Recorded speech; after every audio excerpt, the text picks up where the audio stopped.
하고 인사하겠습니다. 하나님이 우리와 함께 하십니다.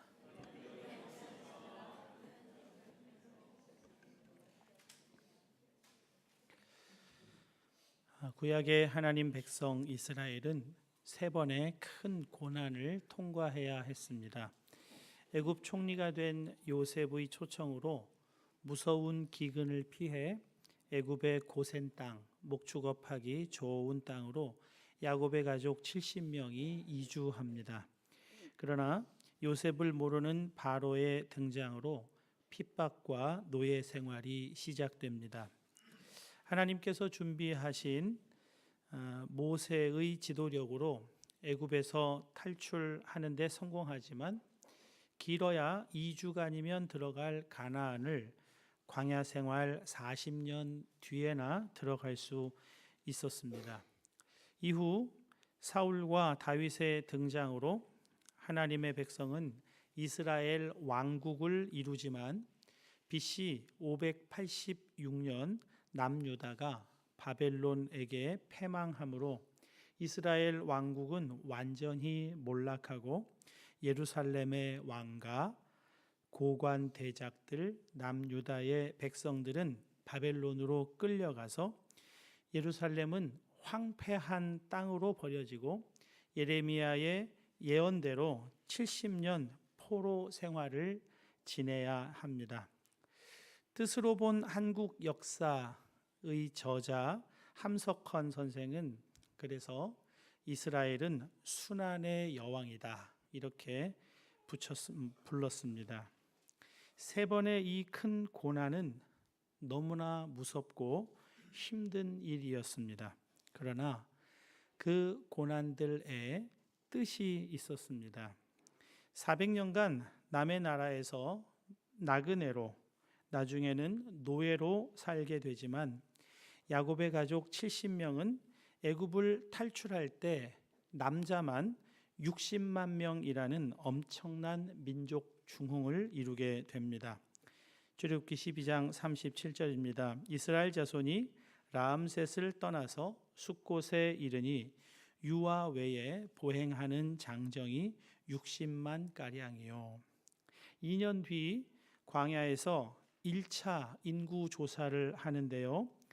계수한 자의 총계는 60만 3,550명이었더라. 애굽 땅의 고난으로 야곱 가문은 멸문지화를 당한 것이 아니라 일개 가문에서 단일 민족으로 엄청난 성장을 이루게 됩니다. 고난 가운데에서도 하나님께서 아브라함에게 하신 약속이 신실하게 이루어진 것입니다. 아니, 그 고난의 시간 때문에 하나님의 약속이 신실하게 이루어진 것입니다. 야곱의 애굽 이주 전 야곱의 할아버지 아브라함에게 하나님은 이렇게 말씀하셨습니다. 창세기 15장 13절 14절입니다. 여호와께서 아브라함에게 이르시되 너는 반드시 알라 내 자손이 이방에서 객이 되어 그들을 섬기겠고 그들은 400년 동안 내 자손을 괴롭히리니 그들이 섬기는 나라를 내가 징벌할지며 그 후에 내 자손이 큰 재물을 이끌고 나오리라. 그리고 아브라함에게 하나님께서 전에 하셨던 약속의 말씀이 그대로 실현됩니다. 창세기 15장 5절인데요. 그를 이끌고 밖으로 나가 이르시되 하늘을 우러러 뭇별을 셀 수 있나 보라. 또 그에게 이르시되 내 자손이 이와 같으리라. 여러분, 하나님의 사람에게 고난의 세월은 무의미한 고생이 아닙니다. 하나님의 사람에게는 고난은 놀라운 성장의 기회가 되기도 한다는 것입니다. 애굽에서 탈출한 60만의 하나님 백성은 그러나 곧장 약속의 땅 가나안으로 들어가지 못합니다. 먹을 음식도 마실 음료도 없는 황량한 광야에서 40년의 세월을 형벌같이 보냅니다. 그리고 그 40년 동안 애굽에서 나올 때 성인 남자들은 광야에서 다 죽습니다. 그러나 신기한 일이 벌어집니다. 40년의 광야 생활을 마감할 즈음에 2차 인구 조사를 했는데요. 민수기 26장 51절에 이렇게 기록됩니다. 이스라엘 자손의 계수함을 입은 자가 60만 1,730명이었더라. 38년 전 1차 인구 조사 때의 인구와 38년 후 2차 인구 조사의 인구 숫자가 그 차이가 단 820명이라는 겁니다. 사람이 살 수 없을 것 같은 땅 광야에서 죽은 사람만큼이나 태어나고 성장했다는 의미입니다. 여러분, 광야 고난의 목적은 출애굽한 하나님의 백성에게 벌을 주어 망하게 하려는 것이 아닙니다. 우리 인생 가운데도 꼭 망할 것 같은 두려움과 불안이 찾아오는 때가 있지만 꼭 망하는 것 같은데 결코 망하지 않음을 광야를 통해서 보게 됩니다. 광야는 광야 학교에서 배울 것이 있었기 때문에 그 시간을 보냅니다. 신명기 8장 3절 4절입니다. 우리 이 말씀은 같이 한번 읽었으면 좋겠습니다. 함께 읽겠습니다. 너를 낮추시며 너를 줄이게 하시며 또 너도 알지 못하며 내 조상들도 알지 못하던 만나를 내게 먹이신 것은 사람이 떡으로만 사는 것이 아니요 여호와의 입에서 나오는 모든 말씀으로 사는 줄을 내가 알게 하려 하심이니라. 이 40년 동안에 내 의복이 헤어지지 아니하였고 내 발이 부르트지 아니하였느니라. 아멘. 여러분, 이 40년 동안에 하나님 백성은 굶지 않았고 의복은 헤어지지 않았으며 발은 부르트지 않았다고 했습니다. 그렇게 하시면서 하나님이 배우게 하신 것이 있었는데요. 그것이 사람이 떡으로만 사는 것이 아니요 여호와의 입에서 나오는 모든 말씀으로 사는 줄을 알게 하려 하심이라. 인간 존재는 육체적인 욕구만 충족시키면 살게 되는 존재가 아니라는 것입니다. 아니, 오직 하나님의 말씀, 하나님의 영으로 사는 줄을 알게 하려 하시는데 광야 학교의 목적이 있다는 것입니다. 여러분, 시험은 도대체 언제 끝나는 것일까요? 우리 인생에 수많은 시험들이 계속 밀물처럼 다가오고 썰문처럼 빠져나가는데 그 시험은 도대체 언제 끝나는 것입니까? 시험은 우리가 이길 때 끝나는 것입니다. 피한다고 피해지는 것이 아니고 도망간다고 끝나는 것이 아닙니다. 피하면 그 시험은 이길 때까지 우리를 계속 추적합니다. 사도 바울은 그러나 이 시험을 통과했습니다. 빌립보서 4장 12절 13절입니다. 나는 비천에 처할 줄도 알고 풍부에 처할 줄도 알아 모든 일 곧 배부름과 배고픔과 풍부와 궁핍에도 처할 줄 아는 일체의 비결을 배웠노라. 내게 능력 주시는 자 안에서 내가 모든 것을 할 수 있느니라. 이 비결을 배우기까지 시험은 계속되지만 내게 능력 주시는 자 안에서 주 예수님 안에서 이 시험은 끝이 난다는 것을 사도 바울은 그의 인생의 경험을 통해서 우리들에게 전해주고 있는 것입니다. 하나님은 여러분을 자녀로 삼으시고 여러분을 자녀로 너무나 사랑하시기 때문에 이 시험을 패스하기까지 중단하지 않으실 겁니다. 저와 여러분을 괴롭히기 위해서가 아니라 너무나 사랑하시기 때문에 이 시험을 반드시 통과하기까지 멈추지 않으시는 하나님이시라는 말입니다. 바벨론에게 패망한 유대 나라 백성들이 또다시 70년간 포로 생활을 합니다. 이들의 문제는 단순하지만 끈질기고 집요합니다. 우상 숭배 문제입니다. 우상이 뭐죠? 나무나 금속으로 만든 신상을 우리는 우상으로 생각하지만 그렇지 않습니다. 사람이 우상을 만들고 그 우상을 숭배하는 것은 정말 우상을 공경하고 두려워해서가 아닙니다. 그런 제스처를 취하는 것뿐 정말 공경하는 것은 아닙니다. 선지자 엘리야와 하늘에서 불을 떨어뜨리기 경쟁에 나섰던 바알 선지자들은 아침, 점심을 지나 저녁 무렵까지 불을 떨어뜨려 주지 않는 바알을 향해서 어떤 짓까지 자행합니까? 열왕기상 18장 28절입니다. 이에 그들이 큰 소리로 부르고 그들의 규례를 따라 피가 흐르기까지 칼과 창으로 그들의 몸을 상하게 하더라. 자기들의 몸에 피가 흐르기까지 자해하면서 여러분 이들이 뭘 하고 있는 겁니까? 겁박하고 있는 겁니다.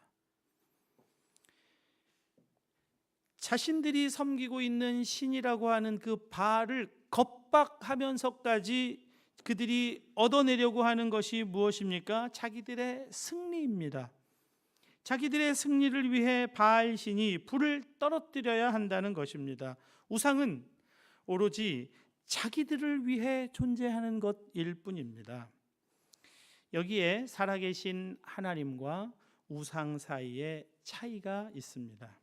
우상은 신주단지, 장승, 부처상 이런 것들이 아닙니다. 거기에 투영된 인간의 욕망이 우상입니다. 거기에 투사된 자아의 욕망이 우상입니다. 내가 바로 우상이라는 말입니다. 집요하고 끈질기게 내가 내 인생의 주인 되려고 하는 것, 그것이 우상인 것입니다. 여러분, 살아계시는 하나님은 하나님 자신을 위하십니다. 우상은 인간을 위해 만들어졌습니다. 여기에 큰 차이가 있어요. 70년 포로 생활, 그 고난의 시간을 통해 하나님이 하시려는 일을 에스겔을 통해 이렇게 전해주고 계십니다. 에스겔 36장 26절입니다. 또 새 영을 너희 속에 두고 새 마음을 너희에게 주되 너희 육신에서 굳은 마음을 제거하고 부드러운 마음을 줄 것이며, 굳은 마음을 제하고 부드러운 마음을 주시겠다는 겁니다. 옛 마음을 제거하고 새 마음, 새 영을 우리 속에 두시겠다는 것입니다.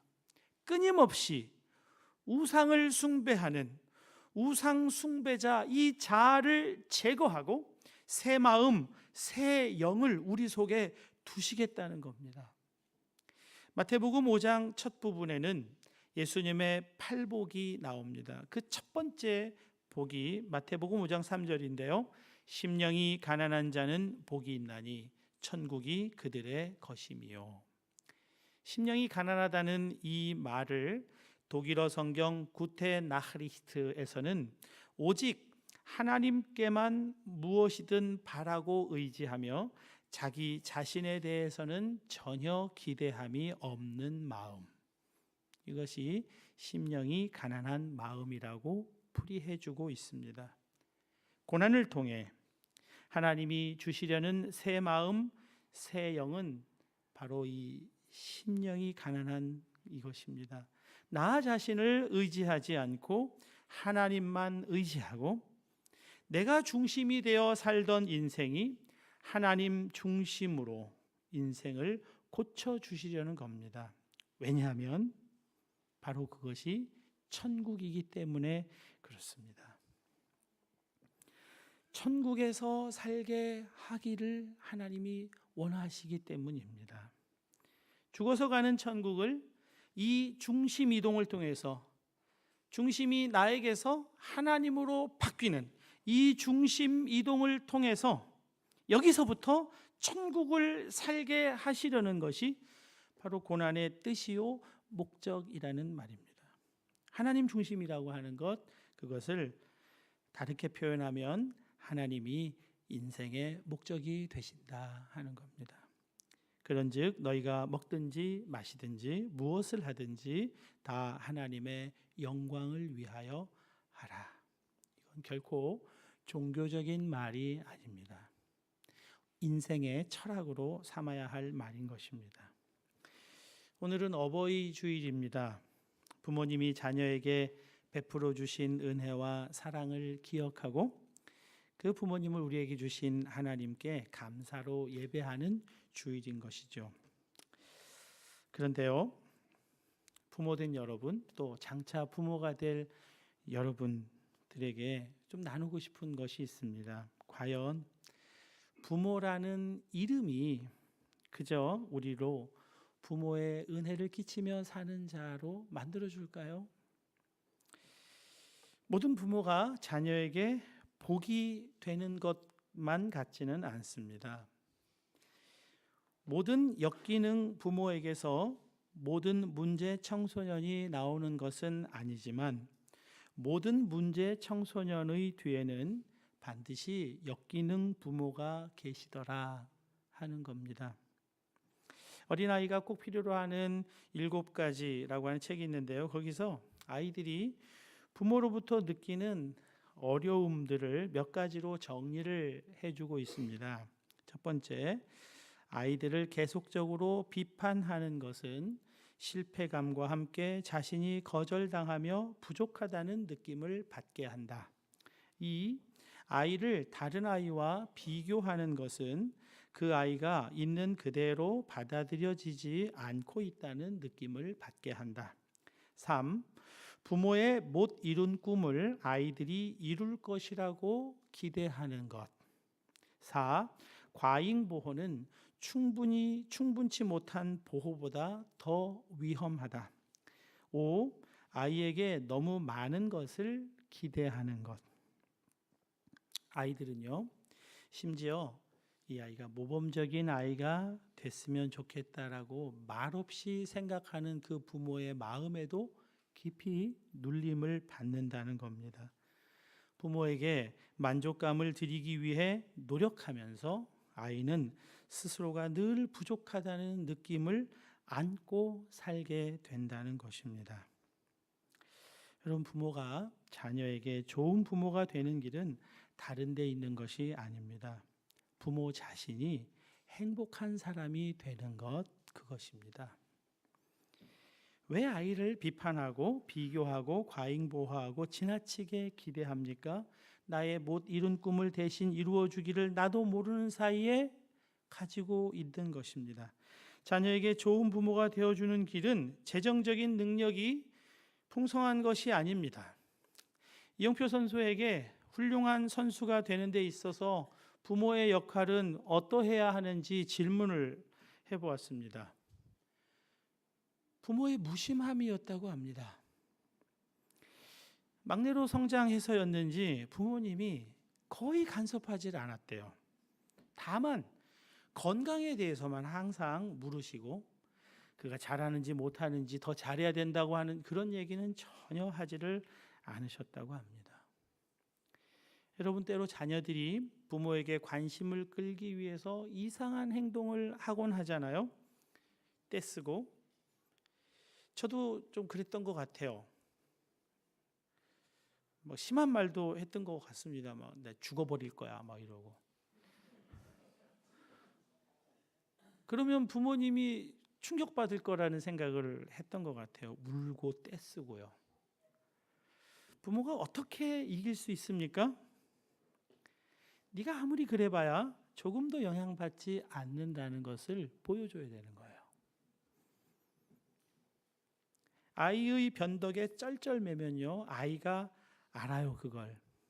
그걸 이용하고 도리어 자기가 표현한 그 문제가 부모의 반응 때문에 더 크게 자기에게 엄습해 오게 됩니다. 정말 큰 문제라고 생각하게 된다는 거죠. 지선아 사랑해의 저자 이지선 양의 어머니는 전신 55도, 55%, 전신의 55% 3도 화상으로 그 피부가 다 살이 오그라붙고 빨간 지방 덩어리가 엉켜 있는 그 딸의 얼굴에, 그 입에 밥을 넣어주면서 그런 기도를 하셨대요. 에스겔 골짜기 마른 뼈에 힘줄과 가죽을 덮으시고 생기를 불어 넣으신 것처럼 이 밥이 지선이의 살이 되게 해 주시옵소서. 놀라운 것은요, 딸의 그 끔찍한 모습, 그 화상으로 중환자실에서 고통스러워하는 딸 앞에서 한 번도 울거나 찡그리거나 두려워하는 모습을 보여주지 않았다는 거예요. 마치 아무 일도 없었던 것처럼 아이를 대했다는 것입니다. 부모가 놀라면, 부모가 충격을 받으면 아이들은 더 놀랍니다. 진짜 큰일 난 줄 알게 되는 것입니다. 부모가 어떤 상황에서도 변함없이 행복하면 자녀들은 그래도 행복해도 되는 줄로 알게 되는 것입니다. 부모 자신이 자녀 때문이 아니어도 만족하고 행복할 줄 알아야 하는 것입니다. 하나님으로 배부르고 만족한 부모가 자녀에게 가장 좋은 부모가 되는 것입니다. 우리 아버지 하나님께서 바로 그런 부모님이신 겁니다. 하나님은 하나님 자신의 영광에, 하나님 자신의 영광을 회복하시는 일에 모든 관심을 기울이고 계십니다. 이사야 42장 8절입니다.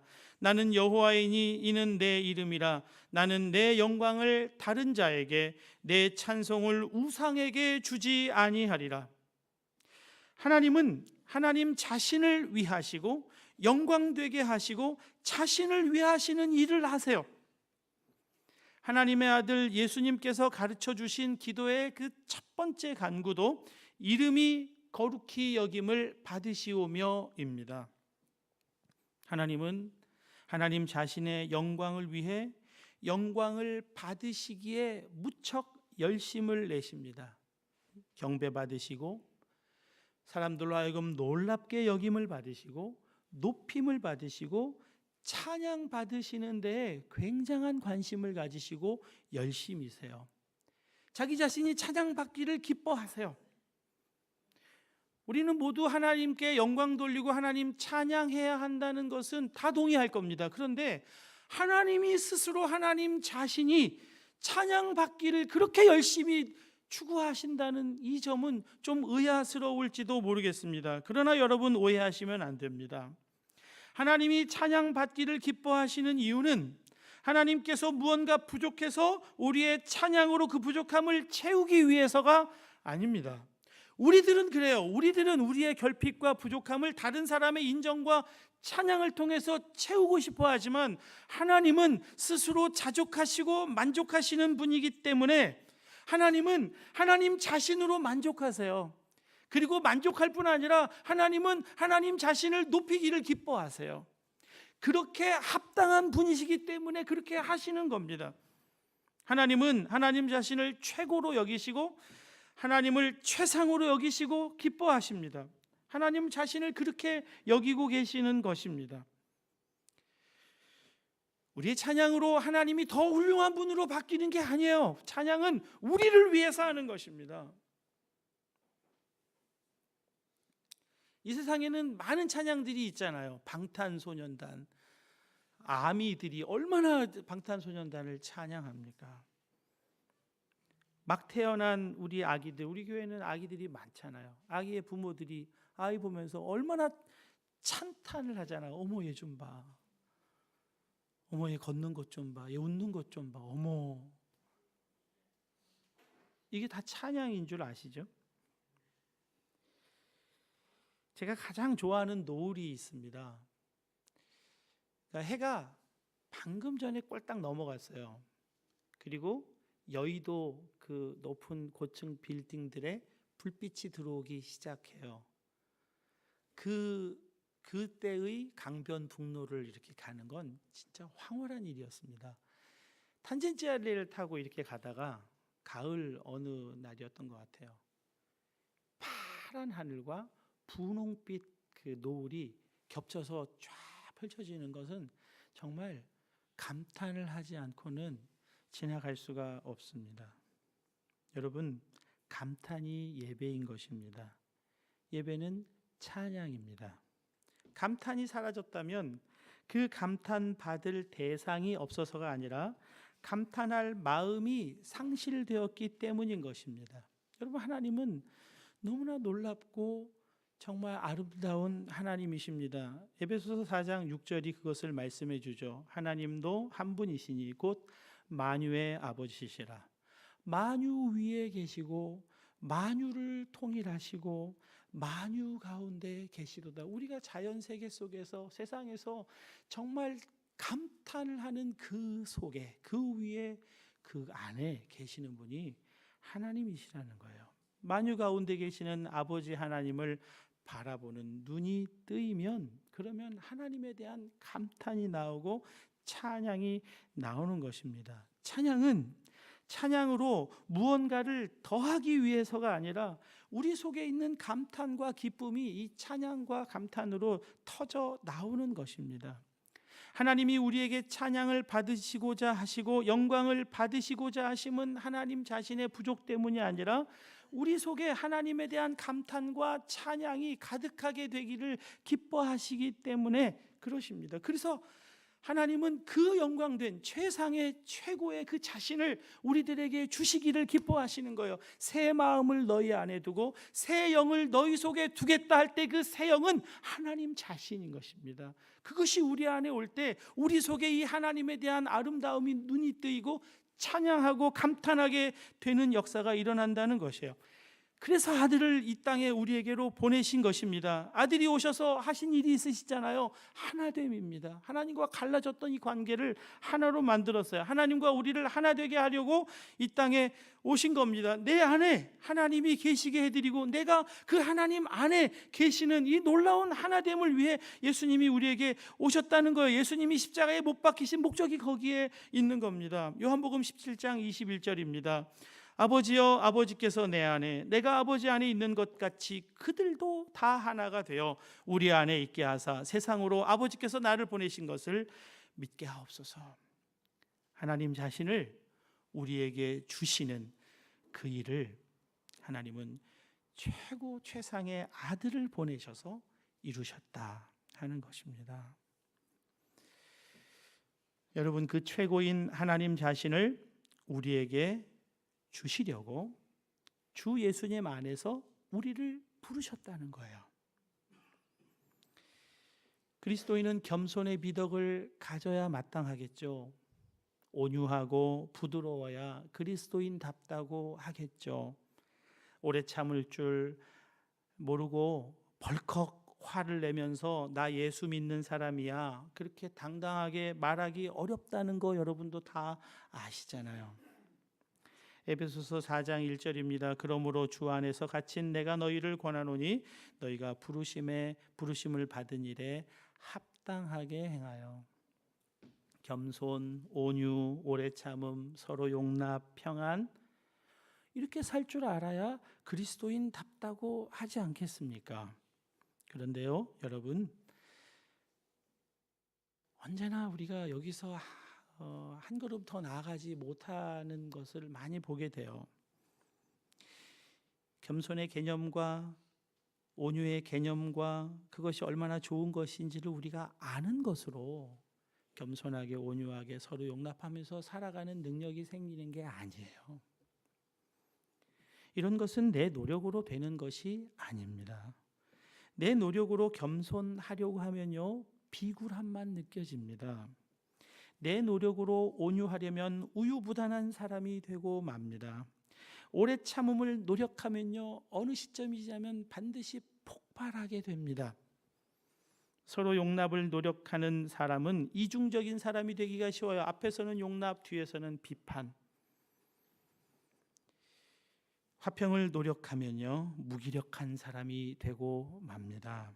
여러분, 찬송 받으실 그 영광의 하나님이 내 안에 오셨다고 하면 그 찬송 받으실 만한 하나님과 그 찬송 받으실 만한 그 자원들이 다 내 안에 왔다는 거예요. 내 안에 겸손, 온유, 오래 참음, 평강, 화평, 이런 자원들까지 함께 우리 안에 이미 왔다는 얘기입니다.